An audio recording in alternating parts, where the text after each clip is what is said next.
Friday. Hell yeah. Let's go. We're back. SVIC podcast. I'm happy to see you all. Like, Jesus, I guess it means a lot. We're multi-streaming and everything, so I hope you all check it out. I'm just super happy to be here. And I stepped into the dress game. I used to work for a congresswoman back in the day as an intern. I used to like wear suits and shit. And then I went to Google and like, you're intimidating people because you don't dress like a slob. And because I was on the engineering product side, all the engineering product are like you just literally dressed in a garbage bag. And so I had to like dramatically step down my dress. And then I just started doing that for the rest of my career and it sucked. So now I'm going to be stepping up my game. No, I'm not going to be wearing like a freaking monocle and top hat. We'll get monocle and top hat if we get 1 million subs. Joe's not going to be here today. He's probably buying another island in Hawaii. It's ridiculous. And then bringing the natives there. It's like, I bought it, but I'm giving it back to you. So you're all rich because I'm Joe and I'm cool. That's what Joe does. That's his kink. So big show today. We have Christa Laser's going to be joining us. She's going to be talking. She's let's say University of Phoenix. No, nothing against those people. She's from Cleveland. Oh, it's either not Cleveland State or Ohio State. I screwed up. She is a law professor focusing on copyright and AI. Chris, who's listening right now, is probably turning in his grave. He gets so pissed when I do this. Don't forget to like and subscribe. Then we're going to have Sully Omar from Cohere. He's going to be on here to talk about all the coding tools. He works at a great AI lab, and he's going to be like, yo, real talk. These are the ones that are good. These are the ones that suck. We're going to bring that down. Then before then, we have some time. We're going to go into this new ChatGPT Pulse thing. And then if we have some time after that, we're going to go into Facebook's demo kind of being scroogled and sharing some stories about that and some other things. If you haven't already, do me a favor and hit that join button or go to patreon.com/SVIC and support us. We bring in about $750 a month. $750 comes in, $750 goes out. Every dollar goes out is to invest in the show and whatnot. And there's a lot of other cool things I want to do. But we don't have the resources. We'll only get the resources if you hit that join button. And when you hit the join button or go to patreon.com/SVIC, you get the ability to then ask questions in advance of our guests, and I'll make sure I work them into the interviews. So make sure you do that. Then today at 4 p.m., for people who support the show, we're having our Discord meetup. I'll be there for an hour. We'll have like other people from the community, and we just talk about what's going on in tech and just go from there. It's really open forum, and people get a lot out of it. So make sure you join. Now, let's go to... Let me see what I have in store for something that is funny, because there's just so much comedy going on right now. Let's see what I got in my bag of tricks. Let's see here. Yeah, someone's gonna say something. I was gonna say funny. I was like basically the Raiders right now. Let's see what I got here. Let's see. This is a good one. This one's really relevant to Silicon Valley. Let's see here. Okay. No matter how poor you think you are, if you have a family, you have no chance of getting out of poverty. That's really heartwarming to think about that. You're just stuck in those meetings. I'm sorry. You got a mortgage, you wanted kids. That's just the way it is. And it's unfortunate. A lot of great people who are starting families is fantastic. It's just now I'm stuck in these large corporate meetings and horrible. Okay, so you all have heard that ChatGPT launched Pulse. So let's go through that blog post. We can kind of go through there. ChatGPT Pulse. My keyboard's super duper loud because my other keyboard was like, hey, I'm going to give up 3 minutes before the show starts. I'm like, awesome keyboard. Thank you. And he's like, great job. High five. And now I'm using this old school clickety clank one that was like made in like 1960s, where you have like a wheel and a crank, and like there's like a little mouse that's running through it to keep it powered. It's terrible. Kind of like Workday Stack. So let's go to over here. Introducing ChatGPT Plus. Try on ChatGPT. ChatGPT starts your day. Do they do music on this thing? No, it's just Jeff. Hey Alex, you have a big trick coming up. Fresh new updates based on the things you care about. Help your kitten adjust to his new routine. Small touches, and care and consistency. Oh, that's adorable. Okay, so they're trying to make it that this is a place that you start your day at. And what's interesting is I'm using Hux right now, and I go to Hux and start in the morning, and it just gives me a nice report of what's on my calendar, what's in the email, who's gotten back to me and not, what are news topics I care about. And so it seems like this is kind of their play. So we'll see how that all shakes out. Um, uh, so let's go more into it. We're building ChatGPT to help you reach your goals. Since ChatGPT launched, that's always meant coming to task to ask a question. There's magic in being able to simply ask, get answers to help you learn, create, or solve problems. However, that's limited by what you know to ask for and always puts the burden on you for next step. Exactly. So we've been talking on this show for a very long time of just, we want these models so cheap that you can just continuously running them in the background and they're doing things for you, either researching things for you, helping you projects and tasks, and the whole entire idea of like a token budget, how much you're spending, kind of just goes away. Just like right now, no one's like, "What's your internet budget? Like, how many things are you downloading right now on your fiber optic connection?" It's like, as much as I possibly can, and I don't care. And that's what we want these LLM prices to get. Just keep on crashing and go lower and lower and lower. Yeah, it seems like it's impossible to happen right now because we're in this bubble of AI infrastructure, which is needed, but still it's getting pretty frothy out there. Things are very expensive. But eventually it will have some type of, okay, we're good enough. And when they hit good enough, all the companies who are expanding to the next level are like, uh-oh. And that's for the hardware side of the house. People then make the next jump to the conclusion and say, well, that means the tech companies are screwed. It's like, no, actually Facebook, uh, OpenAI, Anthropic, Amazon, all the rest of the players would love to see a crash in hardware prices to like nothing, so they don't have to pay a king's ransom to revenue to Jensen. Jensen would hate it, but all the other FANG companies would love it. And you noticed when in 2000, when the tech crash happened in 2000s, we saw all the infrastructure plays get destroyed, but the ones that benefited from cheaper internet input prices eventually started skyrocketing. So the Amazon started skyrocketing, Google went huge, Facebook went huge. And so those are the players that matter. And that's when you start seeing in the early stages, most of the profit will go to the people who are creating the infrastructure needed because they're so desperate to get it out. But then later in the cycle, you'll start seeing the money start going to the software providers. Because then they have the relationship with the customer and they can dictate the terms. So it's all about leverage when it comes down to it. Okay, that was a boring MBA conversation. Today we're releasing a preview of ChatGPT Pulse to pro users on mobile. Pulse is a new experience where ChatGPT proactively does research to deliver personalized updates based on your chats, feedback, and connected apps like your calendar. Okay, so it's connecting to calendar. Um, it's probably connecting to maybe Gmail too. I need to play with it more. You can curate what ChatGPT researches by letting it know what's useful and what isn't.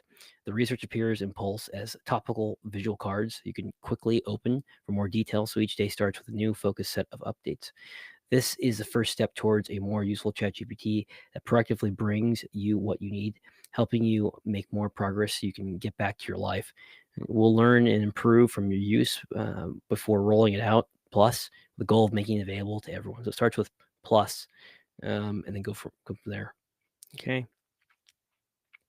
You can do asynchronous research on your behalf. Each night, synthesize information from your memory, chat history, and direct feedback to learn what's most relevant to you, then delivers personalized focus updates next day. So that's kind of to a degree what Hux is doing, but Hux doesn't have a lot of conversation data for that.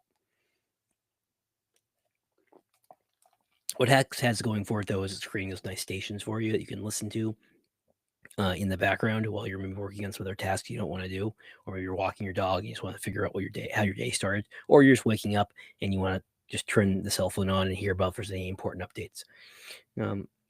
These could look like follow-ups on topics you discuss often, ideas for quick, healthier dinner to make it home that evening. So this is what we've been talking about of, okay, you have all these conversations about ChatGPT from years of use, and we're very passionate about certain subjects. Why aren't you just running in the background consistently, seeing if there's any updates in the frontier of information, seeing what has changed recently? Like if you're a lawyer and you're focusing on copyright law, if there's a new statute that gets thrown in the books, you would want an update from ChatGPT saying, "Hey, we just read this new statute. Like this is what it means for you, and it's relevant to what you've talked to you about before." That makes the product much more stickier because now you're saying, "Okay, well, I should continue to put my chats in ChatGPT, and even though Gemini is trying to do whatever, I already have I have 3 years of my stack, 3 years of my notes in ChatGPT. So why not just build on top of that?" And that makes complete sense.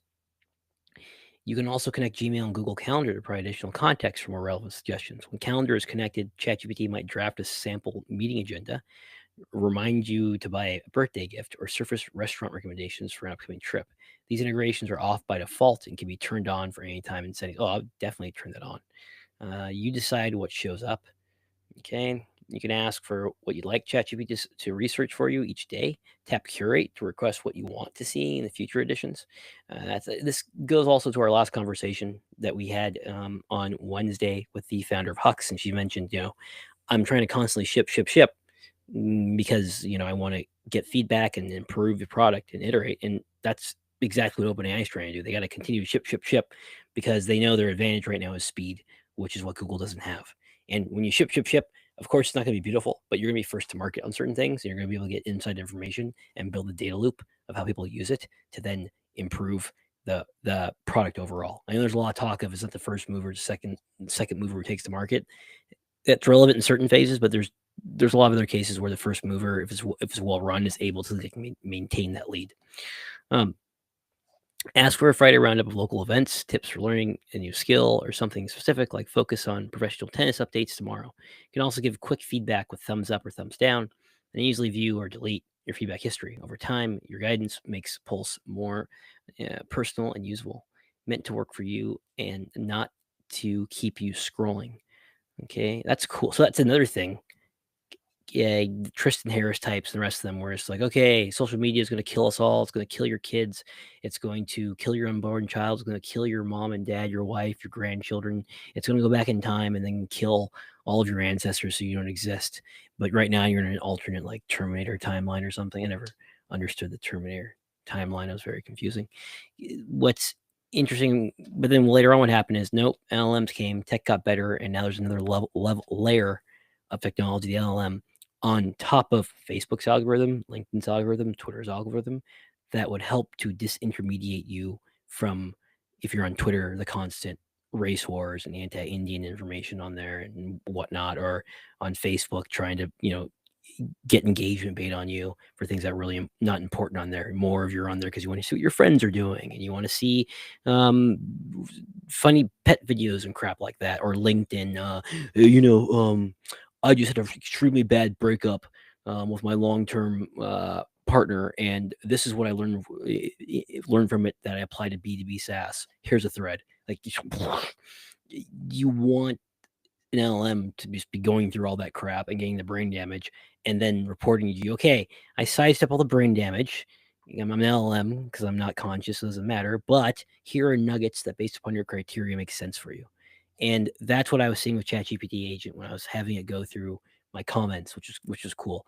But the issue with that, though, is that OpenAI hasn't yet set up a passive system where you can basically say, bloop, ChatGPT Agent, do this, and then I want you just to regularly do this for me, and just come alive and do this task at certain times. And of course, it can do it, but what they're doing right now is slow rolling the launch of some of these features because they're worried about, it's going to turn out some person's going to type something in and they're going to then put all their credit card information and it's going to be something stupid. Always happens. But they're going to try to slow roll it. Idiots are going to be idiots, and people on the news are going to complain about it, but then the world turns. People are like, okay, yeah, that person screwed up, but we want you to continue to release this because there's a lot of crap work I don't want to do. Like, I don't know, file my concur expense reports and then have Jover from the Philippines, who has a true power in your corporation, basically tell you, no, sorry, Mumbai, sir, sorry for that cookie. You used the wrong cost center. Instead of using 64-3921, you should have used 64-3922. Because of that, we're rejecting this expense report, and then you have to refile it, send it back to your manager who has to approve it, and then your skip, and then the EA is going to look at it again and say, no, something's wrong, and you have to then file it again. But you get to the point of, like, this is a cookie for like maybe $10, or a cookie for $10. Yeah. If you're getting a cookie maybe at the Santa Cruz Cookie Company in Santa Cruz, oh, duh, there's a Santa Cruz Cookie Company in Milwaukee. Yeah, if you're going over there, get the peanut butter cookie and then get the snickerdoodles, or like God tier. The reason why I know about that is I grew up in the area, but also when the liquor deal was going on, liquor got acquired by Google for $2.6 billion, and I was on that deal.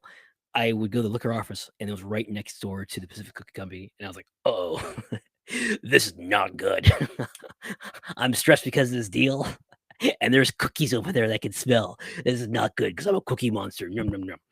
Okay, so uh, every morning, ChatGPT delivers a curated set of the most relevant updates, giving you the information you need so you can get back to what matters most. Each update is available that day only unless you save it and blah, blah, blah. So I already saw some person basically like, this thing's going to fail. Like, bleh. And I'm like, dog, this thing just came out of the gate. What the hell do you know what you're talking about? Like, shut up. Just try it or something before you fully comment. So I want to try it. I don't want to try it right now because then I start pulling in all my information and everything, and I might, show you guys that I'm running guns for the Colombians or something, and I don't want to show you that until I hit 1,000,000 subs because that's the natural trajectory of doing well on YouTube. Is you eventually get big enough that you're either running guns for the Colombians or you're doing sex trafficking like Andrew Tate, which is not that's not my thing. I'd rather go gun running with the Colombians because I understand Latin American culture, and then I could use some of those proceeds to go donate to causes like World Central Food Kitchen, who we support, and other good nonprofits. So that's that story. Now let's get to Marky Mark Zuckerberg and the Meta glasses. So let's see. Oh, huh. We had a person from Hux actually was on Twitter right when I came out here. Okay. Let's see here. So many people sending me the Pulse launch. Thank you to everyone who checked in. And you're right. Lots of similarities to Hux, down to the UX, the banners, the taglines, the entire concept. Building new product is hard. It requires so much out of you. The most demanding part of 0 to 1 is it really challenges your ability to generate new and interesting ideas constantly.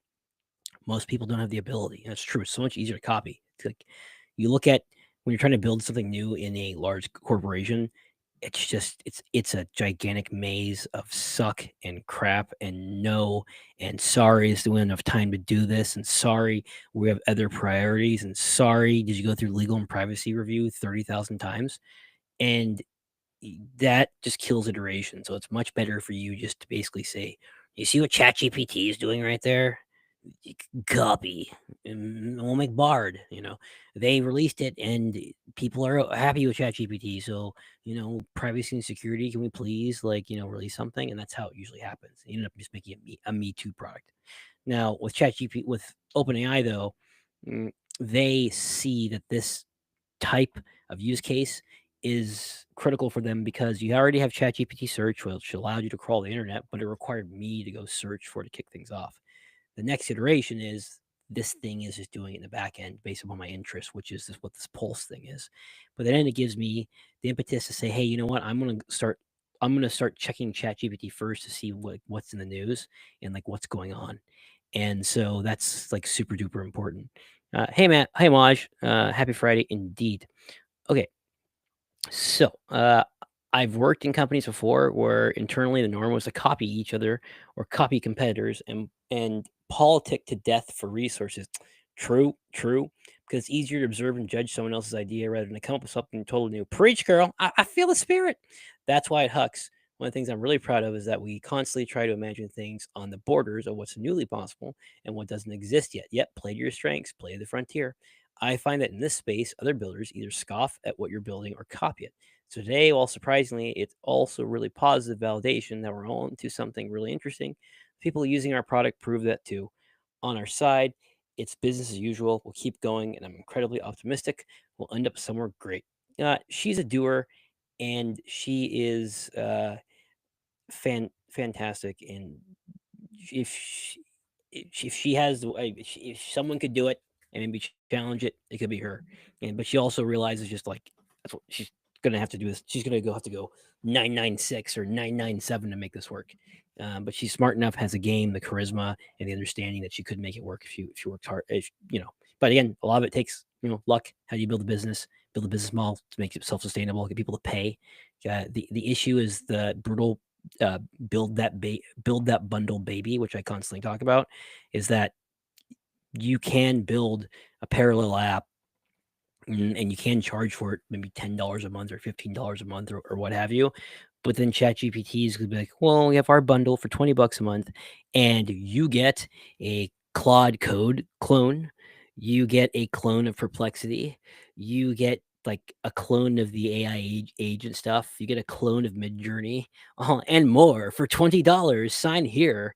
And for the hardcore people who are early in the game, like, no, I'm fine with having like 15 different AI services I pay money to because of blah blah blah blah blah blah, blah my purity ring. They're a point trillionth of a percent of the market. Those are the first true blue early adopters who, like myself, who will mess with jank stuff like ChatGPT agent, which is the best agent in the last 3 years. And it does take over some work of scheduling these live streams, which I need to start using. But what it though comes down to is you are also building you're building a data trail, and you're putting your data in all these different silos. I have most of my data in Gmail and Google proper, and then I have this other silo for ChatGPT. That the reason why I started it, not even thinking about it, was just ChatGPT was so amazing. It was like I. I don't care about the data silo. They're gonna get their stuff together. This is amazing. And so for the last 3 years, they built a pretty good silo of data now. And now they're finally getting to this thing of in warfare, usually what happens is if you're in a traditional battle with armies that are not decentralized armies, these are armies of standing armies that fight each other, and the winner is basically who can knock out the other army and their economy, so that then they can't pay their troops or whatnot. So it's like the U.S. going to World War II when they eventually landed in Europe, and they're like fighting their way through. Like, there's a main thrust and force who's fighting their way through, and then there's mop up operations like, oh, we didn't finish off so and so over here, or we didn't finish off X, Y, and Z, and you send some people that take care of it, but it's not super duper critical. And I think what OpenAI was doing was they're basically doing their main thrust of, okay, we got to get to as many weekly, monthly active users as possible, so we can start justifying people putting data in some trove of ours. Like, let's build that bank of data, and we just have to continuously stay in front of Google and them. Okay, GPT-5, we made an ensemble model. It's not Johnny 5 or something. It's still awesome, but it wasn't the jump from 3 to 4. And that's the question I've asked Dylan from some analysis. He was saying, he's seen the leaked version of the new Google Gemini Pro. I hate the naming. It sucks. And he's like, they're like saying, oh, it's good and blah, blah, blah. And I was like, okay, just tell me, is it a jump from 3 to 4? And he was like, well, no, but it's good. I'm like, okay, great. I love the guy too, but I'm just like, great. I can now sidestep all the people who are like, oh, Gemini Pro, it changes everything. I can more focus on things that is important to me, so I can bring you the best information. So now that there's, believe me, there's always going to be more improvement in AI. No one can see what the future is. But I think also OpenAI said, okay, we've attacked the main thrust. We've carved out one of the most popular AI apps in the world. We get 80% of Gen AI traffic. So now we need to go send some troops back to get to things and product ideas that we want to fill in, that we just didn't have time to get the main army to focus on, because they were trying to chase off the Germans and destroy all the panzers. And now there's some pockets of I want to say the word, there's pockets of the enemy in certain areas that we're going to send some troops to mop up. And so let's go mop up search. They made ChatGPT search. Let's go mop up the image generator. Let's go mop up an agent platform. Now let's go mop up something that now is your pathway to the internet, which could be ChatGPT Pulse. So that's my take on it. I'm going to be installing it later and playing with it more, but I'd love to hear what y'all think about it. And Unknowns, happy Friday. Happy Friday to you. Hopefully we see you at the meetup at 4 o'clock on Discord. You just got to hit the join button or go to patreon.com/SVIC, become a contributor. Your support is what keeps us on the air and allows us to do 3 live streams a week. We were doing 1 a week, and then we decided to say, hey, we'll tack on a second one, and our bonus episode will now be in our live stream open to everyone, but we need continuous support to continue to grow. Okay, I wonder how it can be possible to release an app into Apple Store and Google Play Store. What hurdles to get to be distributed? I haven't done it personally, but I have seen enough griping that on the internet that it can be tough for people who are experienced or new, because the whole entire thing at Play Store and Apple, there's whole entire teams are just trying to make sure that there isn't people putting up garbage apps there that can hijack your phone. And then also, is it up to the quality standards of Apple that's not complete garbage? And people forget the olden days of the internet. When I was a lad, it was just as a kid, anywhere I would go, I would just get a virus on my computer. And part of that was I was trying to get video game ROMs because I was poor and I had freaking money, and I was just trying to pirate whatever I can. I actually know a guy who's a really good friend. He's a PhD AI researcher at IBM. He makes pretty good Scratch. He still pirates stuff. I'm like, dude. I was like, man, you can get the pirate out of the hood, but you can't get the hood out of the pirate. It's like, God, you gotta, like, what you pay, dog? It's like $9. Well, I like the challenge. I'm like, Jesus Christ, you're terrible. Um, I I think I haven't pirated anything since maybe college, and that was torrents back in the day. Any torrent bros in here? You know what I'm talking about? And so, anyways, then people's interface to the internet became these app stores or applications. Instead of downloading someone's random app you don't trust that hijacks your computer. And through that just screened out so much garbage. And, back in the day, like, if you didn't have an antivirus package or service or something, it was just like, you're gonna get screwed. And so it's like, "Well, do you have Norton? Do you have McAfee? Do you have AVG? Do you have, are you using" there's other open source things you could use. And what do you do? And then also you're getting adware and spyware, so are you using hijack this in the back end and, like, all this different stuff. And as you notice as time has gone on, it's not been as big of an issue because you have the bigger players having more control of the internet and eyeballs and them cleaning up their platforms, and then people complaining and maybe legislation being passed and regulation and stuff saying, hey, clean up your act and what you're allowing on your platform. And it's like slowly gotten cleaner. But then you'll see on the frontier of AI, it still is kind of a little bit of the wild west. You'll see some kind of sketch things like different AI waifu Goonerbot sites you'll have it so people can do some really crazy things with the profile they're interacting with and whatnot. I've heard a lot about prompt injections, this and that, and how bad it is. I'm sure people have been hit, but I've yet to see like this prompt injection causes one bank to lose like $10 million. Let me correct me if you know, but there's been a lot of hype about these LLMs going amok and just taking over the whole entire internet, and people saying, "Oh, it's AI slop and blah blah blah blah blah blah blah blah." And before these LLMs came out, dog, I know what internet you're on, but there are a lot of humans making slop. So if anything, at least the LLMs know how to do proper M dashes and how to delve into things when they create their slop. So Christa is here, so I want to get that going in a second. Let's go here. Um, mm, mm, mm. Okay. Christa, good to see you. Hello, how are you doing? Good. So awesome to see you. I am actually dressed nice. I have a nice shirt on today, so I hope you're proud of me. That's Less of great. me dressing like a 30-year Yes, old on and I here. like the Yeah. flag in the background. Thank you. Thank you. This is a Fox News alert. A Canadian is on this live stream. So, super good to see you. We missed you. Happy to have you Me back here on the too. show. Yeah, thank you. And so Krista is here to talk to us about what's going on with Anthropic. They recently had a settlement in regards to scraping information from book publishers. And so would love for you to break that thing down and so we can learn more about it. Yeah, absolutely. So, just as a little bit of background, there have been many copyright AI cases with regard to companies that are using AI models to produce AI generated works based on copyrighted information. And judges have ruled very different things on this. We have one of the first cases that came out was this Bartz versus Anthropic case, which was a case brought by authors against Anthropic, saying that the training library there was based on copyrighted works without consent to those authors. Now, the judge in that case is very experienced with technology matters. He's handled a lot of high profile technology cases in the past. And oftentimes he will learn deeply about the technology at issue. This is not one of the judges that I'm concerned about in my article on STEM judges. This judge really goes all out to learn the tech. So, as we saw in his ruling, he really seemed to understand what was going on here, and he made a nuanced distinction.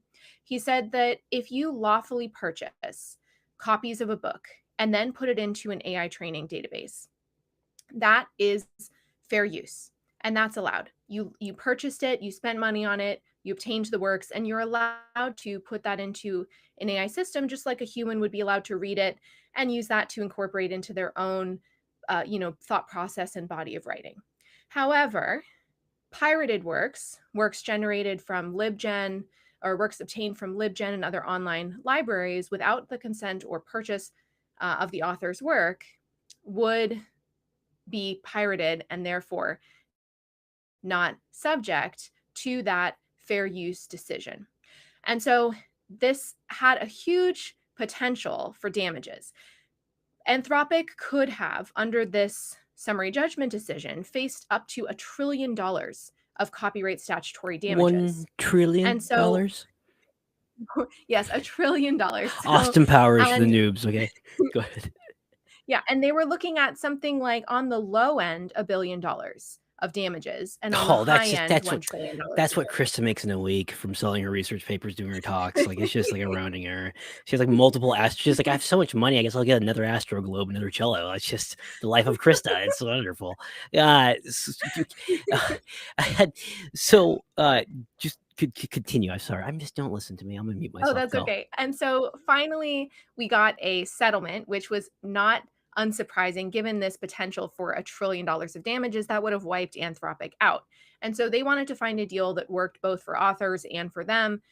And they ended up agreeing to a deal that has a minimum $1.5 billion damages award if the amount of claims against the case exceeds 500,000. They will add on $3,000 per work infringed past the 500,000 mark. So we're looking at a minimum of 1.5. It's sort of they're paying it out with a commitment that even if the number of claims falls short of that fund is still going to get set aside for those authors and taken from Anthropic. Okay, gotcha. And then we also have. Oh, go ahead. Was this class action lawsuit? So like, if I had a garbage book, okay, for instance, my friend, because he's a good dude, he's demented, and he was like, "Hey, I have a book for you." And he sent it to me, and it was a romance novel about a woman falling in love with the Clippy from Microsoft, the paperclip. And I'm like, yeah, you really want me to read it? I was like, okay, so like, let's say that book was in there. Yeah.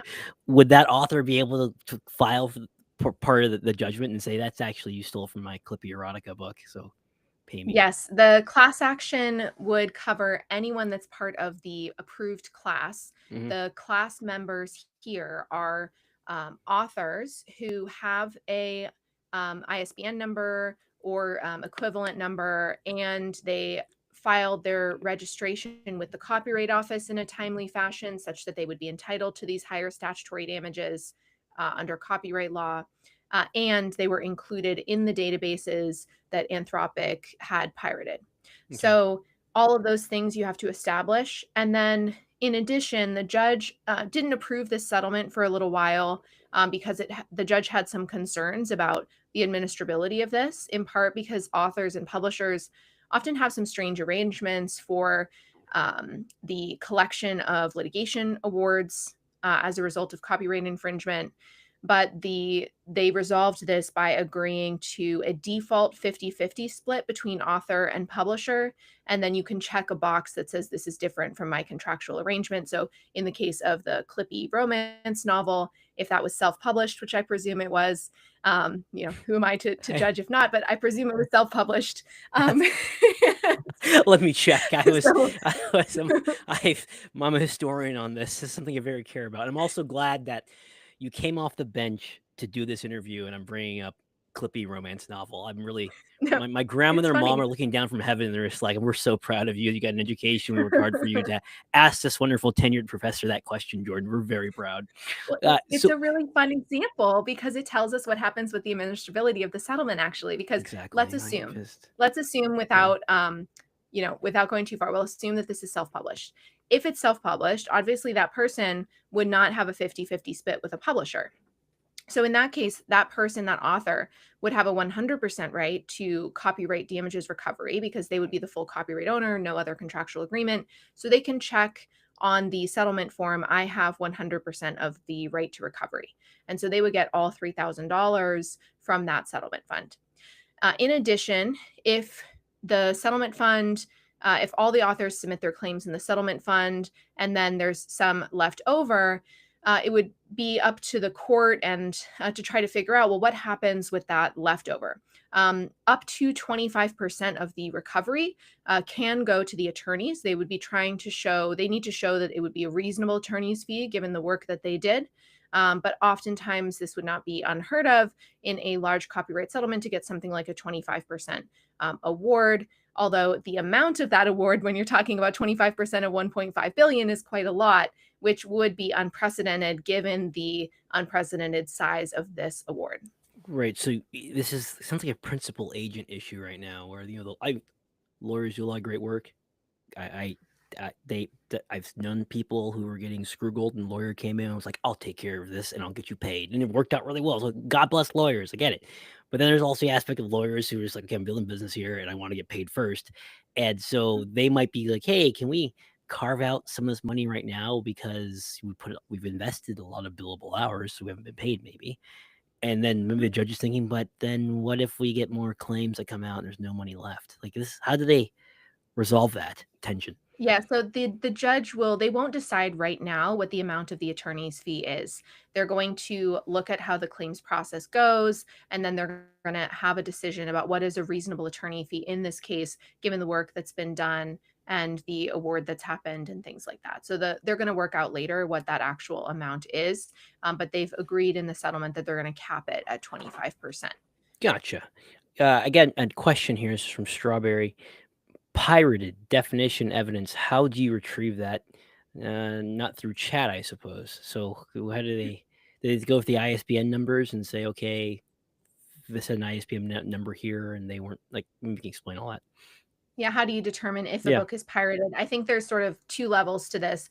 One of which is sort of the kind of like the snarky internet version of, is it really acting like a pirate to take the works that somebody has made that are in these torrenting or file sharing websites, and to use that? Is that really acting like a pirate? Is it fair to call that pirating, or is this really just a different use? Well, the judge ended up finding here this is more equivalent to pirating. It's not a fair use. It's not transformative. So on that side, I'll say it does constitute pirating. On the side of how in this class settlement do you determine that a work is part of the works subject to the ability to bring a claim, that's going to be based on the definition of the class. So the definition of the plaintiffs in this class would be people who have a ISBN number or equivalent, who have their books in the database that Anthropic used. So here the LibGen database, and then there's some other databases, but a specific set of databases known to contain works that were placed in those databases without the consent or compensation to the author. Perfect. Yeah, well said. Let's see if we have another question. I'm seeing an interesting loophole from Bug. If there's a meta public library, all of a sudden they lawfully have access to the entire Library of Congress to put into models. Then, correct? That not necessarily. Yeah, go ahead. Not necessarily. So oftentimes if you have a library that you go to visit a public library as a human, you can check out a certain number of books. There are certain terms and conditions on your use of the library. And oftentimes the contractual terms and conditions of use of the library will restrict your ability to copy or make duplications of those works. So under the Bartz versus Anthropic case, the only situations at issue were pirated databases, which were found to be copyright infringing, or databases that were obtained by lawfully purchasing used books in physical form, for $1, $3, or whatever from bookstores, scanning them in, and then destroying the original physical copy. The judge said you don't have to destroy the physical, you just have to not use it at the same time as the digital. But if you keep it as a backup, that's okay. But they didn't do that. They destroyed the physical, and then they just kept the digital. And the judge said that's okay. You paid for it. You're allowed to use that.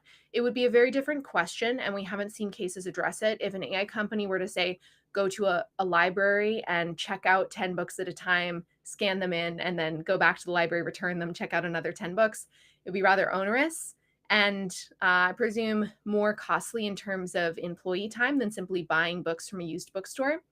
So we haven't seen that situation arise. It would be an interesting question as to whether that was lawful access of the book. And that would probably depend on the contract terms that those individuals have with the library. Makes sense. Well said. So you mentioned to me that, it's 1.5 billion, and it's like, wow, it's like, what a deal. And I was thinking about that, how it compares to what Anthropic recently raised. They recently raised $13 billion Series F. So for them, that's like, okay, that's like 12% of that. And now we get to put this away and move forward. Is Anthropic right now like saying, "Oh, this is terrible," wah, but like internally they're like, "Yes, this is No, the best that could happen."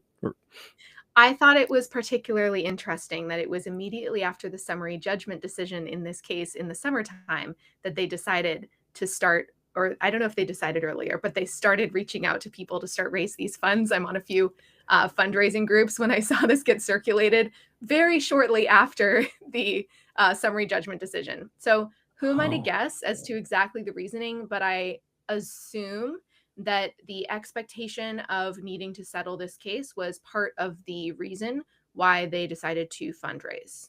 wow, that's great Because if you information. Yeah. imagine something like if they had been faced with something like a 3 billion, 4 billion, $5 billion settlement without doing fundraising, they would have been in deep trouble with that. That would have been, potentially catastrophic for them. But now that they've raised these funds, they were able to craft a settlement agreement that works out for them. And in this settlement agreement, they have to cough up those funds pretty early. Some of them are due, within 5 days of a portion of the funds are due within 5 days of the approval of the settlement. So this is something where they need to have that money very quickly, and that fundraising round enabled them to negotiate, I think, with a position of power coming into this settlement negotiation. Fantastic. And what does this mean for other AI labs? Are they now saying, "Oh crap, like do we know if we have any pirated work in our trading corpus?" Yeah, it's really interesting because this decision, this Bartz versus Anthropic decision, is one case in one district court, and it's not going to be subject to appeal. So we won't see, for example, with the Ninth Circuit, which is the Court of Appeals that handles appeals over California cases, we won't see what the Ninth Circuit thinks about this case. Now, a lot of judges at the appellate level really respect the work that Judge Alsup puts into these kind of cases, and I think it probably strikes the right balance between the interests of creators and the ability of AI companies to continue this groundbreaking technology, while making sure that they're paying for and compensating the creators that they use as part of their data sets.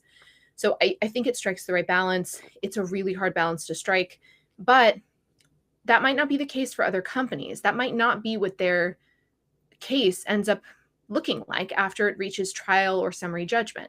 So we saw, for example, in Cohere versus Meta, which was another case out of the same area in California, where we have a summary judgment decision in favor of Meta. And in that case, the court said that even if you use torrent websites, in that case, I think they were using BitTorrent. Even if you use BitTorrent to get your material, totally fine, because the eventual use is for AI training.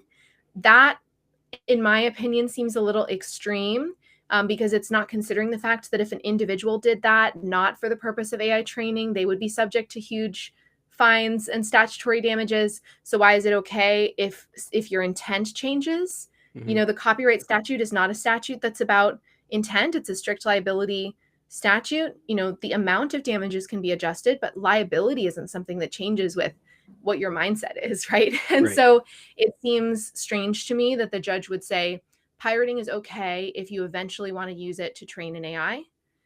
And especially BitTorrent, where they theoretically could have re-uploaded material to perpetuate further pirating of that material.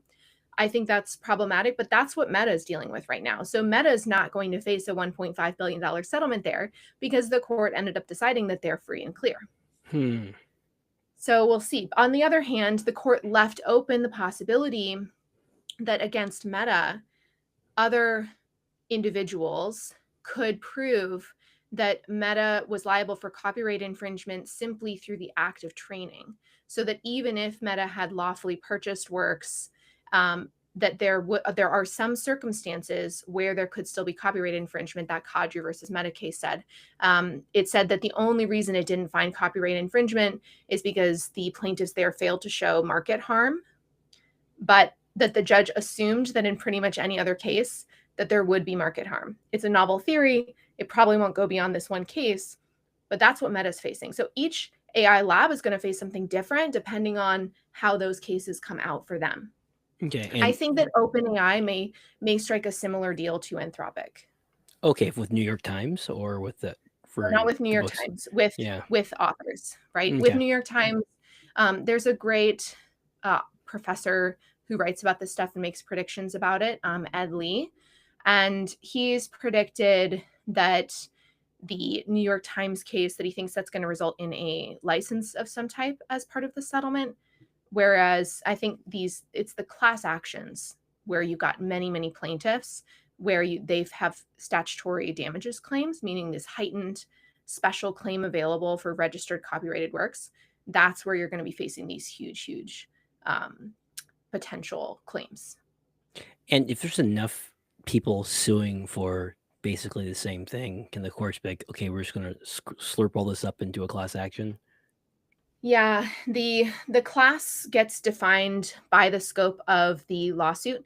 So you can say in your lawsuit, the class is defined as authors who wrote a book that was contained in this library. But you could define it more broadly. You may have, anybody who has a registered copyright that was in, and that work was included in the database. You could expand it out. The reason they don't do that is because class actions, you have to show that the class of plaintiffs is all similar in some ways, such that their damages would all be similar. And it's much easier to show that when they all have a lot of things in common. So if they're all authors, it's much easier to say that everybody gets $3,000. If you have some people who are authors of a novel and some people who wrote a blog post, both of which have a copyright registration number, it makes sense that the authors who had much more of their text incorporated into this and whose text was much more important for the database integrity, that it makes sense that they get paid a lot more. I could imagine seeing lower per class member awards in cases that are not about books. That definitely makes sense. Where do you think we're gonna go next in regards to just?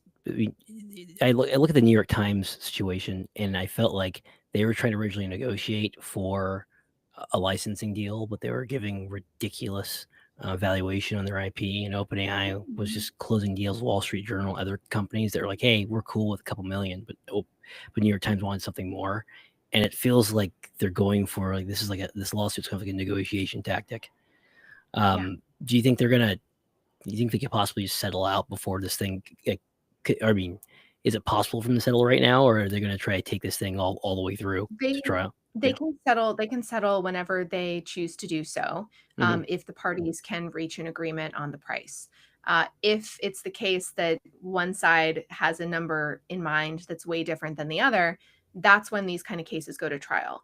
Mhm. I could see the New York Times case going all the way, being the case that goes all the way up to the Supreme Court. One of these AI cases is going to go up to the Supreme Court, and it's just a matter of which plaintiff and defendant, meaning which person bringing the lawsuit and which person accused, which one of them are going to have the hardest time reaching a mutually agreeable outcome, and which one of them and which group has sort of the most stamina to go through the millions and millions of dollars that it takes to litigate that all the way up there. We see for many of these cases, I mean, when I was in practice doing technology cases, it wasn't uncommon for these cases to cost $4, $5, $6 million just for the district court case, and then an additional $1 million for the appeal, and then an additional maybe 500K to 600K for the Supreme Court case. So this is something where, and those numbers have gone up. It's been a long time. There's been inflation. Attorneys are more expensive. Many of them are twice as expensive as then. So now we could be looking at something like $15 million to litigate a suit like this, $20 million to go all the way up to the Supreme Court, all the way through trial and then up to the Supreme Court. So who has the stamina to do that? Well, a New York Times. A class action plaintiff is not going to do that. They want to get out, they want to settle, they want to get their 25% of 1.5 billion. Their incentive is not going to go up to the Supreme Court and wait 10 years to get their investment back. Another thing to think about is that although a lot of class action law firms will self-fund the litigation, many of them will also get litigation funding from somebody like Burford Capital or other litigation funders. And if you're interested in how litigation funding works, I will make a pitch for my school's conference. We have a conference that's free for people that don't seek legal education credit for it. So any layperson that's interested, you can check it out. And the first panel of the day is going to be on litigation finance and how these lawsuits are funded, especially for intellectual property lawsuits. So you'll get to learn more about that if you're interested. It's on November 14th, and you can go to csulaw.org/IP conference, and then you can register there. Nice. It'll be free. There's lots of cool stuff going on. But anyway, so a lot of these lawsuits use litigation funding, and those litigation funders, they don't want to wait 10 years to get their money back either. They may take something like a 10% cut of the attorney recovery, and they want to get their money back. It's kind of like venture capital, right? They're not going to wait past 10 years. Right. There's I think I don't want to name names. But there was a former founder who basically created his own patent trolling organization and got all these IP patents, and then had a team of lawyers constantly suing different tech companies. It was like super duper annoying. Yeah. Is this the event right here? CSU Law. Yeah, that's the event. Yeah, yep. IP Property Innovation Law Conference, 9 a.m. 3:30. And then are you gonna live stream this, or is it gonna be okay? Yeah, it'll be live streamed, and it's available in person for those in Cleveland. But for any viewer on here that wants to watch it live, you can just register for the online option, and there'll be a Zoom webinar link for you. Fantastic. I'll include a link. Were there other aspects of this Anthropic case that we didn't cover, or there were other AI related law things or tech law things that you want to talk about? I just want to emphasize that with this settlement, people see a number like 1.5 billion. It's the largest settlement in history of a copyright case. And think this is huge, poor Anthropic, but Anthropic really got a good deal. Think about it this way. I was texting with you about this earlier, that this is something like 0.1% of the damages that they could have faced in this lawsuit if it had gone all the way through trial. So I think everybody's happy with this award. It means that the plaintiffs don't have to wait many years to get their money back. They're getting $3,000 per work, which is way more than people typically get in a class action. You may have seen class action notices where you're getting $1, $2 back on something. Yeah. This is not that. The authors are really getting really compensated. Excellent. Yeah, that's a good point. Yeah, I've been part of those class actions. Like, some random warranty or something. I click your check. Like, I can't wait. Yeah. 23 cents. I'm like, oh God, like, it costs you more to send this letter to me. What's going on here? I know. Yep. Yeah. Yep. So that's fascinating. Now, so OpenAI is still going through the New York Times lawsuit. I'm trying to think of any other AI labs that are currently facing any of these. There's a bunch of them. So Stability AI is facing one. OpenAI is facing other ones. We've Meta is facing it. So there's a bunch of these lawsuits against all kinds of different AI companies. I think another one to watch is the one between Disney and Stability AI, if I'm remembering right. I'd have to go back and double check. But when you have a major publisher who's a copyright owner of many copyrighted works, I think that's where you're going to get higher numbers for image generation. That might be a little bit harder for just independent authors or a class plaintiff to get. You're probably not going to get that $3,000 per work number for a single image or painting, but as you would for a novel. But I think we will see a high number when you've got an institutional plaintiff with a lot of copyrights that's pursuing that. Right. And Disney has deep enough pockets, right, to keep this thing going in court. Yeah. That's another one that has the potential to go all the way up to the Supreme Court, but I'm eyeing the New York Times one to go up there. New York Times has a history of litigating these types of cutting edge cases all the way up to the Supreme Court. If only because it's interesting. Oh, So I right. think we'll see what happens. The media loves when they create their own stories without their own drama, so they get Right. to just keep this thing out. How many more Yeah. stories can we get on this, and what's being leaked, and what did we learn in witness testimony and whatnot? So yeah, Yeah. we have 3 more minutes. Is there anything on the horizon that you're working on? Aside, you mentioned the conference. Any other things that you think are interesting that our audience should know about? No, I think this is a fascinating area, and we'll see what happens. I have my eye on. I've been thinking a lot about pharmaceutical tech, and especially how AI could be used in the pharmaceutical and medical space. I am very curious to see what will happen with pharmaceutical technology and AI, and especially about a patentability of pharmaceutical drugs that are developed with the assistance of AI. That we could see some situations where companies that use AI to generate new pharmaceutical drugs or new medical treatments could be facing a lack of eligibility for intellectual property protection due to their use of AI, which will be a really interesting situation. Oh, so you have what Google is doing with like AlphaFold, DeepMind, AlphaFold. and they formed their own entire Yeah. organization. Be interesting to see what the legal team there thought of this. Like maybe they've had to think Yeah. of, okay, if we did discover something that's a blockbuster drug, but then it turns out it was based upon me research information that this thing has gleaned through someone else's research report. Like, how do we get that person properly compensated? Yeah, and I think we'll see very different policy approaches from the patent office versus the copyright office, and this is something that's also going to change a lot from administration to administration. Hmm. So we'll see what happens. It's possible that large companies like pharmaceutical companies are going to be able to engage in enough lobbying to change the patent office's practices and make it so that there is more recognition for works that are created using the assistance of AI. I think the patent office does have a more positive view than the copyright office, at least, where it's sort of like, no, nothing if you use AI. But we'll see what happens. We'll see what happens. And it'll be a really interesting thing to watch in the pharma space. Yeah, exactly. And everyone, you all should check out Krista's channel. She does a wonderful job. She's a YouTube channel. I'm going to show y'all it right now. She has 710 subs, which I think is awesome. We should get her up to 1,000. She can get that done. So Christa Laser, Innovation Law, check it out. And she also has a LinkedIn and a Twitter where you can find her. Now, Christa, thank you so much for coming through. Especially you are going through some, things are going on through work, and you're very busy, and you made time for us here. We really appreciate that, and you mean a lot Thank for our you. channel. So thank you so much for coming through. It's always a joy to see you and talk to you about this stuff. So thank you. Ditto. Thank you so much, Christa. I appreciate it. I'll Bye. see you later. Bye. Take care. All right. Sorry. You could stay. I was gonna have. I should have. See, there. I tried to put comedy in here. I should have told you. Oh yeah, leave. Get out of here. Go. Okay. All right. See you. Thank you. I- my Bye. bad. I'm trying to make this thing as awkward as possible.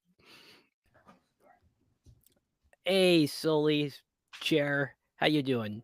Good Yeah, to go. Hey, buddy. How are you, not bad yourself. dude? How's it? Perfect timing. Good to have you here. Can you hear me all right? I How's can it? hear you perfectly. I can hear Nice, you nice. perfectly. What type of printer do you Hopefully, have over hopefully there? I I've just got. improved my camera since last time a little bit Oh no, too. it looks So good.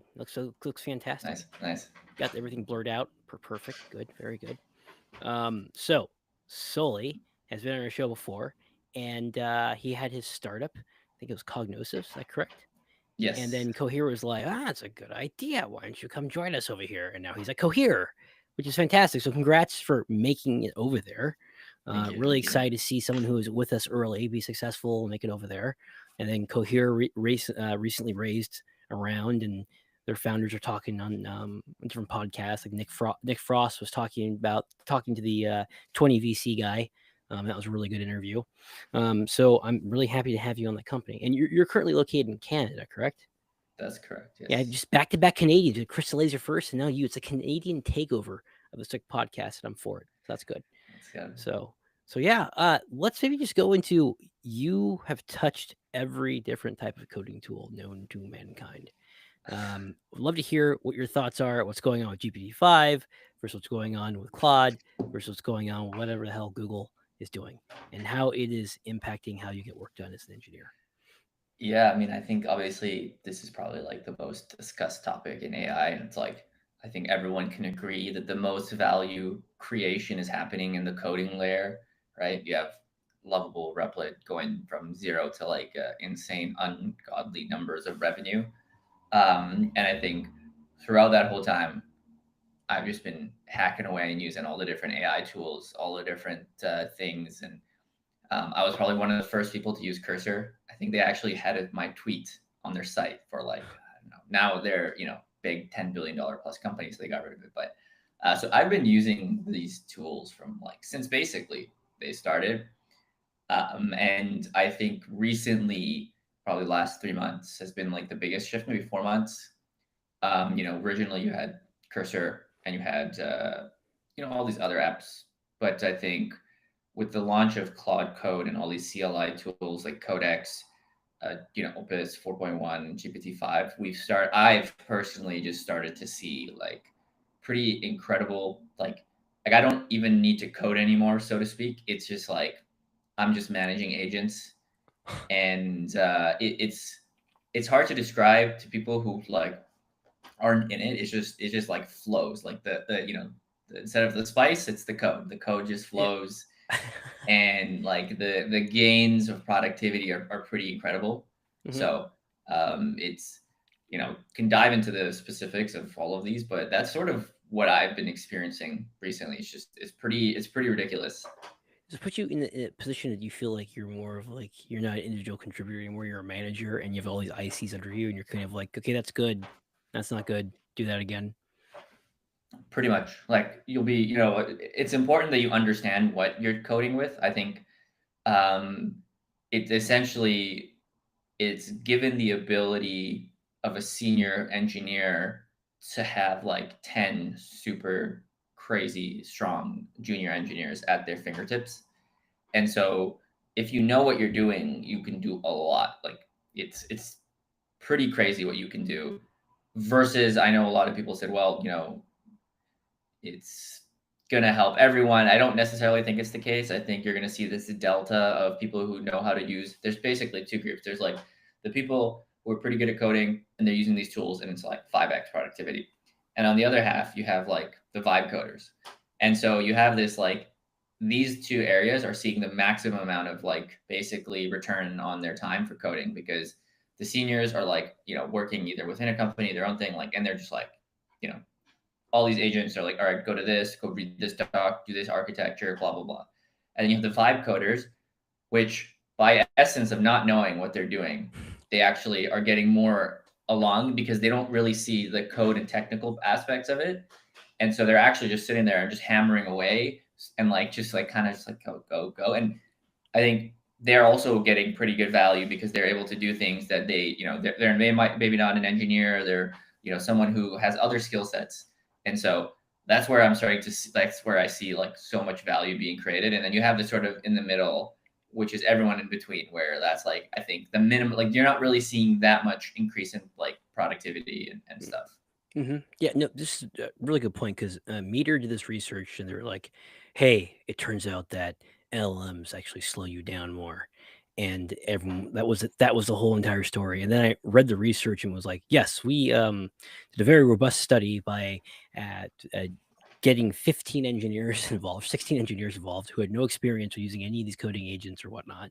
And then we had them go into a very advanced code stack that these LLMs had no experience in before. And it turned out that they were slow. And it's like, well, wait a minute, you're like mixing things here. The people who don't know how to use these coding agents properly, and then you're putting them into a code stack, and maybe they haven't had training data that gives them an understanding of how this thing works. And so I hear your story. I'm like, no, this what you're saying jives with what I suspected so far. So yeah. Yeah, I think also the interesting part about that is they pick like the two worst sort of like I guess areas. So they picked someone who hadn't used an AI tool, which is fine. You don't need to know how to use that. And then they put them into a stack where you need to know what's going on. Mm-hmm. And so like if they said go vibe code, I'm sure they would have seen productivity. Or they put someone who understood the code base, I'm sure they would have seen it. I will say the one thing I have noticed is because I'm waiting for the coding agents, I actually see an argument to be made that productivity, because you're going in, you're saying, hey, do this. in between, there's really like downtime, so you're not really doing anything. And by like a product of you saying getting all this stuff done in a short amount of time, instead of stacking that, like, okay, I got this thing that took me 2 hours done in 30 minutes. Now I can do 4x what I could do in the 2 hours. Instead, what people are doing, all right, great, I'm done. I'm gonna go like scroll on my phone, go watch a YouTube video, go listen to a podcast. And so I could see an argument being made that people are getting their things done, but because actually they're getting it done quickly, the measurable productivity could actually be going down because they're like, oh well, I finished the thing that I wanted to do. I'm just gonna, do something else. So then essentially something would have taken you, let's say 2 hours, you finish it in 30, you kind of just waste time for an hour and 45 minutes. And so I could see that being one avenue, and that because I do that sometimes where I'm like, hey, Yeah. I finished like 2 days worth of work. Where instead of stacking those gains, like I'm like, all right, I'm gonna go take it easy. I'm gonna do something that's like scroll Right. on my phone Well, you're not. yeah. I mean, you're a 996 guy when it counts, but not like you're also a lion of like I'm gonna go after the gazelle, eat it. I accomplished my goal, and now I'm gonna rest. And but then it makes you also think of, does the model of compensating engineers, will we see that change, or is it expected like what, that downtime is, we have these engineers in retainer, so we'll pay that salary, so we'll have the ability to grab them when we need them, and so we're okay with that. It seems like we're entering a world of like maybe piecemeal work of, okay, what Sully could have done in 8 hours is now he's now getting it done in 2 hours. So should we just bill out the 2 hours? Like what how do you think it's going to impact engineering compensation going forward? So I think you're going to see two things, and we've sort of seen this as well. I've seen this in terms of hiring as well, but the in-demand engineers, people will just pay even if they finish their work in 2 hours. They don't care. They'll pay whatever the price is because one, they're just really good. Usually the people who can use AI to go from 8 to 2 are already extremely good at what they're doing. Like I have yet to see someone who doesn't necessarily know what they're doing and actually like get a measurable amount of work done where everyone is like, this is good work, and go from 8 to 2. Like it's usually like the person that's already super cracked. They're just like, it's just like, it's like steroids on. They're like basically on steroids, they're coding. And I think what you're going to see is I don't think companies are going to pay them out for 2 hours. I think you're just going to see higher capacity for these engineers. So like, okay, great. You finish your things in 2. Here's like more things you're going to do.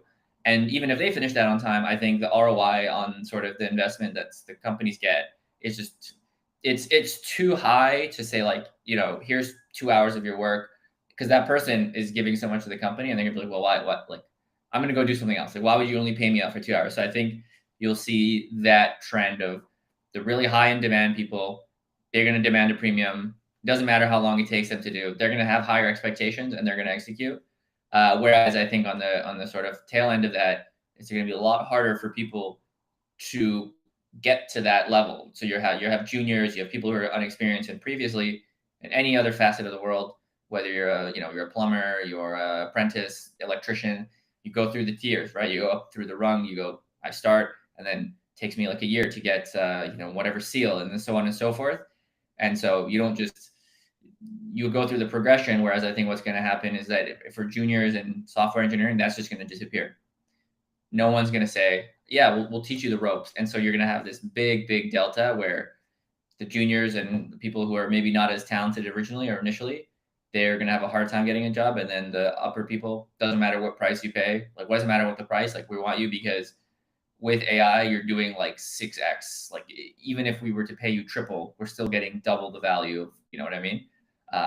Yeah.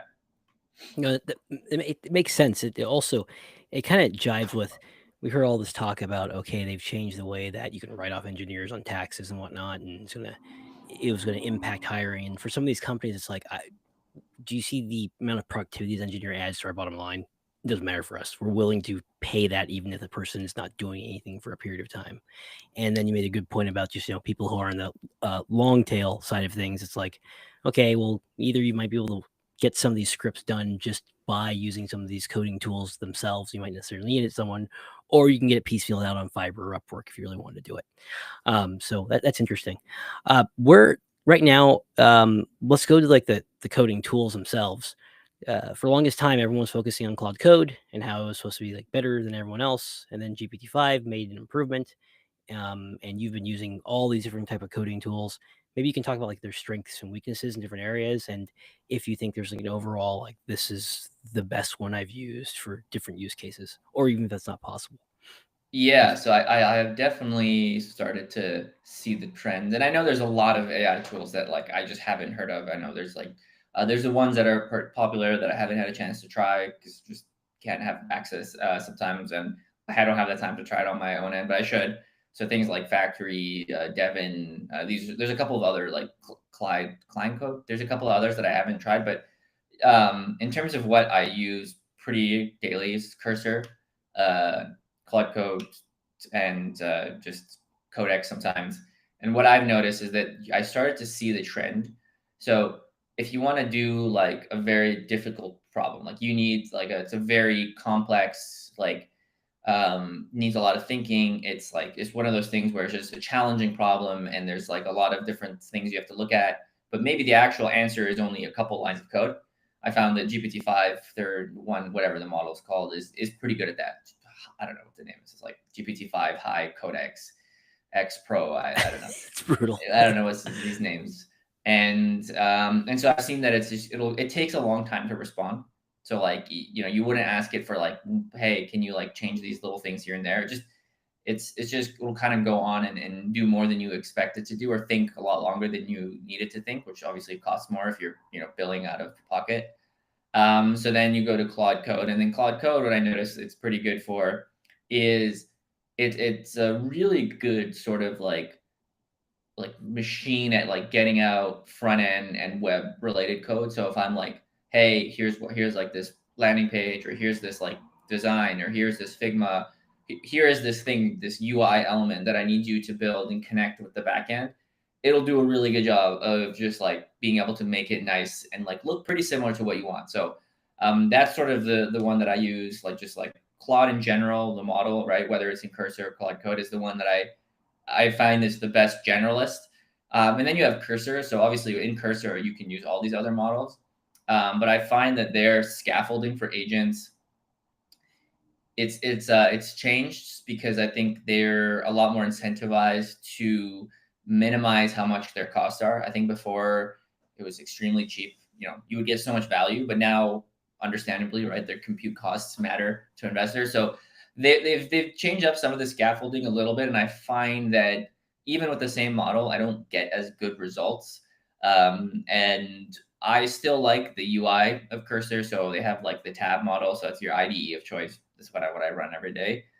So that's how I like to think about the use cases. It's like super quick changes. I'll just do it in Cursor. I want something more like web related, front end, want to make it look nice, connect a couple things here and there. Like again, most of the time, just probably going to go with like Claude Opus with Claude Code. And then if I'm like, hey, look, there's this really challenging problem, you got to look at a bunch of APIs and you got to look at this and this, I'll kind of throw that off to GPT-5. So that's been my experience. Maybe others have had other experiences. I've kind of seen that Gemini 2.5 has kind of fallen off the cliff. I think they had a big surge like 2 months ago, but that's just kind of how it is these days. So I'm excited to see what Gemini like Google comes out with Gemini 3. But that's sort of the main driver models and things I'm using. I know there's a lot also of like code review bots. There's AMP Code. There's a whole lot of other ones that I just haven't had the chance to really sink my teeth into. But those are the main three that I've like pretty much daily drive. Yeah, no, that's really interesting because you're always looking for look for new tools and see what can help you, but then eventually get exhausted because it's like every day there's another tool being launched. And it's like, how do I know this thing is just not going to be a feature to something that's already in Claude or OpenAI? Should I even bother engaging in any of this? Do you find yourself like figuring out ways of triaging things and how to stay up on top of all this new coding tools coming out? I like to try them all, like even outside of coding tools. I just like to try all the new AI tools in my free time. I think you're right that it is a little exhausting. So I think I think it's just every day there's a new tool. I just like to understand where everything is at in terms of capability. So like coding, I think it's sort of like a solved area. The products are there. You go and try it. Some maybe slightly better, marginally better. It's not like night and day difference. What I'm like to always look at is like, what are other tools? Like, so for example, things that coding products suck at design. Like you're not going to set, none of them have good designs. You can tell that it's like designed with Claude. So I'm always on the lookout. Is there a new product that lets me create great Figma designs or whatever, that I can take my idea that I have, turn it into a nice design in my design system? I know companies like V0 are working on that, but haven't quite seen it yet. Other areas that I think I'm pretty interested in from the sort of, from my vantage point, is the creative tools. I think that is sort of, we saw VO3 explode, and I think the creative tools is an interesting one because it hasn't been one yet. I see that so many people today, they have to go through like 6 different AI tools to sort of create like the creatives that they want, whether it's like, I want graphics for my company because I want to put like, I want nice graphics to put on my site and I want it consistent. And so the trend I'm seeing there is that there's the missing point of consistency across the tool. Like it's really hard to make VO3 consistent, right, with like all the different things. So that's the other area I kind of look at because I find it interesting, and there's a lot of opportunities. Once that tool works, there's a lot of opportunities that you can use that to create things and whatever you want to do. So that's how I assess it, is like, what is the sort of ROI on my time in this area? And is it like worth sitting for a day or two and paying $50 to try the tool out? Yeah, that's true. I was thinking the same thing with ChatGPT Agent when it came out, because I was so thirsty for these agents to be good since ChatGPT came out. I remember playing around with Adept had their agent, and then you had different startups coming out, and it was just wasn't quite there yet. And ChatGPT Agent's like the first iteration I've seen where it's, oh, it can help me with some basic stuff of scheduling a live stream and getting that going. But still some things that needs to improve upon. But the time I had to invest in it to decide, okay, I'm going to try to do this, I decided to do it because, hey, I already have data inside of ChatGPT. I know the brand and what they're doing, and I think they can actually get that fly loop glowing of people who are using it, then give feedback, or you see where it fails out and it feeds back into them training their model and improve. So I'm willing to do that. So interesting. What are some just common issues you're seeing with engineers when it comes to them using these tools and getting to understand how to use them better? I think there's I think my biggest area is like ego, in the sense of like, I think a lot of engineers who aren't willing to embrace it, I think they're having a hard time adopting it or saying, hey, this is not useful, because they're not sitting down and understanding the ins and outs. They're like, hey, it's doing this thing. It gave me bad code. This thing is terrible. And so I think that's the biggest sort of I see in like in the day-to-day engineering, right? Like just in a company, is you have people who are more than willing to kind of go in and just learn it. And then you have people who are like, I tried it. It's not that good. And then the other end of that is within the context of like a company, is just like the actual people who are all just vibe coding. And so now vibe coding for your own thing off a standoff, like one-off thing where there's no real impact on your code, is perfectly fine. But that's the other area where I see people who are like, I'm going to turn my brain off and I'm just going to mash keyboard. Please, please just do this and do that. And I think you can do that. Yeah. And just pray. Like you can do that on the tools that expect you to do that. Right. So Replit, Lovable, V0, like they're built for vibe coders. And so the scaffolding supports that. Whereas if you're in like a company and you have a production code base and like people care about the code, and this is there's money on the line, so to speak, lots of money, you start vibe coding, and I see it's just like you end up actually doing more harm than good if you don't know what you're talking about.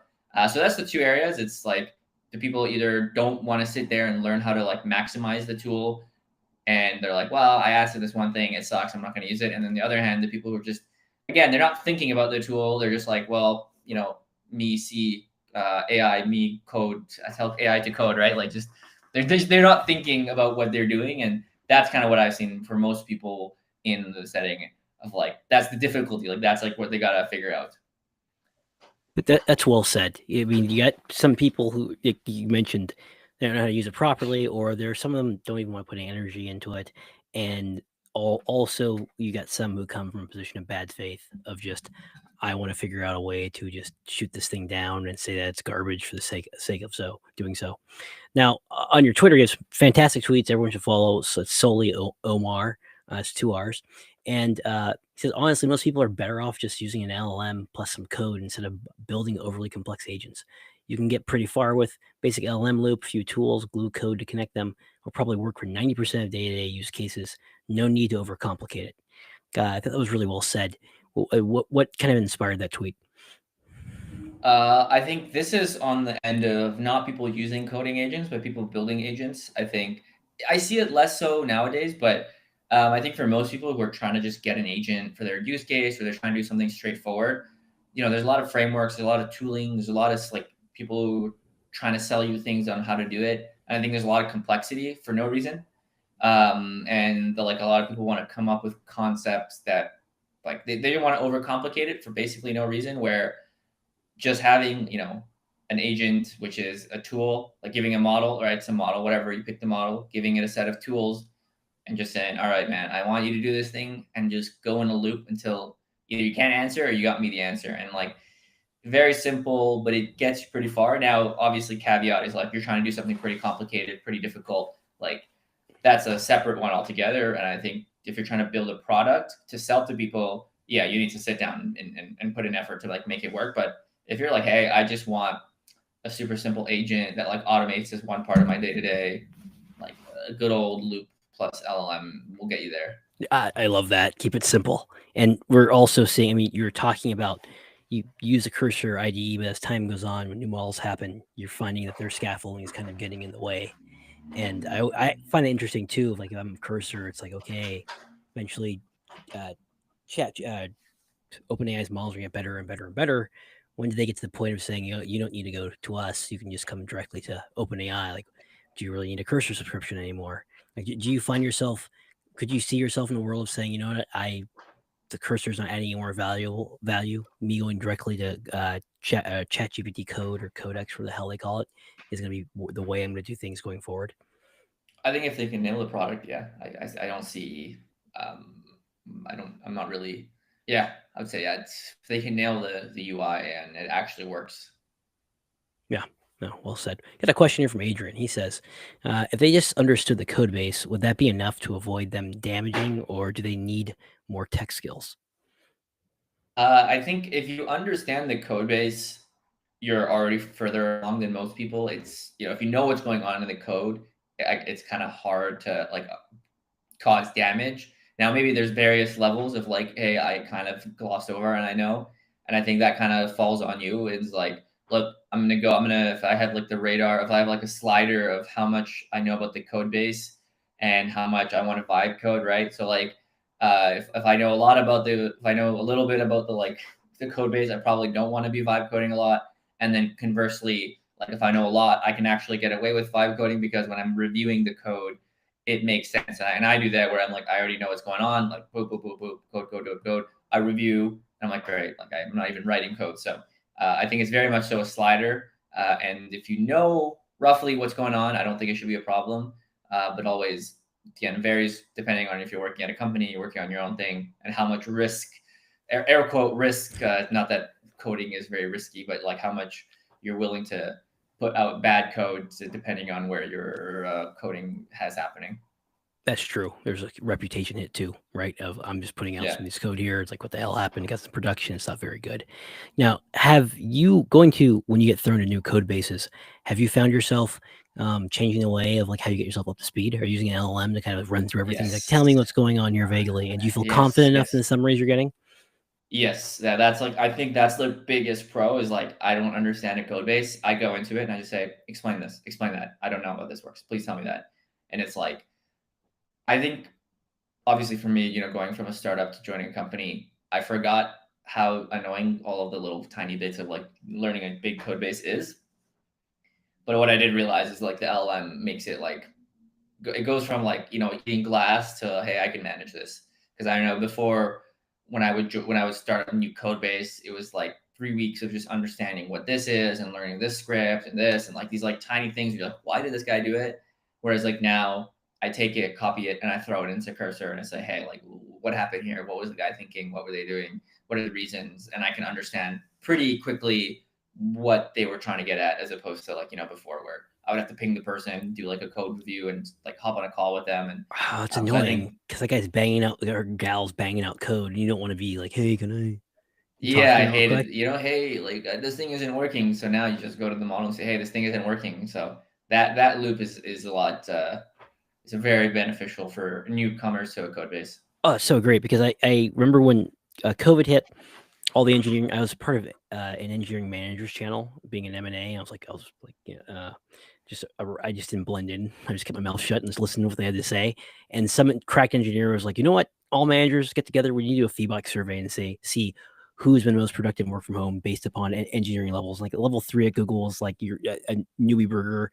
You're not deciding the technical direction of certain features, and then like level 4 is like maybe someone gives you a whole feature and you're getting it done. And then number 5, you make the team lead and whatnot.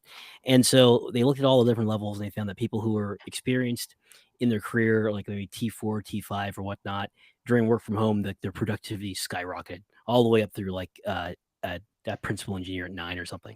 But for newbie burgers like level 3 who just joined, it was just not a good story because they couldn't poke people's shoulders as much. And now I think what you just mentioned regarding using LLMs to go through your code base, those newbie burgers would probably be doing much better if they would have that, because I couldn't imagine being thrown into Google's code base and be like, hey, good luck. Yeah, Yeah. I can definitely see that. Yeah, it would definitely help them just figure out what is happening in the code Hmm. base. What about Cohere? When you joined, did Cohere basically like tell you like, oh yeah, just use some LLMs here, you'll be able to figure out this code base? Like, what was your onboarding? Did it feel different compared to previous onboardings you've done at different tech companies? No, I think kind of our onboarding was when I joined pretty standard onboarding. I think one of the benefits, I guess, was when we joined, we were able to push and kind of get a lot of the like top tier AI tooling. And so when I joined, I was like, hey, look, we really want. I feel like this is really going to be helpful because as you know, like companies move like a tenth of the speed of what like individual IC, right, like regular people or startups do. So there's a little bit of a push on my end to kind of get us to use those tools, but now we're in there trying to use all the different AI tools and maximize what we can get from the current technology. That makes sense. We got one more question. How good is AI debugging after the initial code writing is done? How good is it at debugging? I would say it is as good as you are understanding, because debugging is one of those skill sets where if you don't know what's happening, it's really hard to fix the issue. And I don't think AI makes it like you can't. It's hard to vibe debug. Like sometimes I'll try it and I'll be like I'll pray. I'll be like send the button and just pray and go out and like go to church, go to the mosque or something, right? But most of the time it's like hit or miss. Like it's probably like a 20% hit rate where it'll just work, and I'm like, oh, thank God. Like, but then the other 80%, I'm sitting there and I'm like, oh my God, okay, let me do this. I don't know why I did this and this. And then by the time I'm done, I was like, if I just took like 20 minutes to sit down and like use my brain, I would have probably figured it out. So I feel like it's very hit or miss. It's very RNG. Yeah, no, well said. Everyone, you should follow Sully on Twitter. He has a lot of amazing tweets. Sometimes he'll write tweets like trying to figure out what's going on with his Oracle investment, and then I'll respond with a meme, and then Elon might get involved there too because everyone's following Sully. That was a lot of fun. So follow him there. And thank you again, Sully, for your time. And then thank you all for watching. At 4 o'clock, we're going to do a Discord meetup for supporters. So I'll see you there. Till the meantime, everyone will be back on Monday. Talk to you later. Peace. All right, Sully, hold on for one.